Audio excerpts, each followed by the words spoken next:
কার কার মাছের তেল খাইতে ভালো লাগে। তো দেখুন আমি আজকে কিভাবে মাছের তেলটা বানাইলাম। তো দেখুন লোকাল রুই মাছের তেল, কি সুন্দর তেলগুলা। আর নিয়ে নিয়েছি পাতলা বেগুন 2টা, আর একটা পেঁয়াজ, একটা রসুন, আর 3-4টা মতো কাঁচা লঙ্কা। সামান্য একটু তেল দিয়ে পেঁয়াজগুলা হালকা করে ভাজিয়ে নিমু, রসুন আর কাঁচা লঙ্কাগুলাও দেওয়া দিমু, সামান্য করে ভাজিম, দিয়ে দিমু মাছের তেলগুলাও।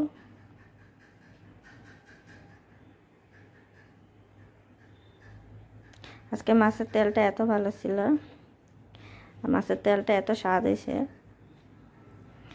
খুবই ভালো হয়েছে মাছের তেলটা। দিয়ে দিছি বেগুন দিয়ে দিলাম লবণ আর হলুদ, শুধু লবণ আর হলুদ দিয়ে ভাজবো, কোনো মশলা দেবো না।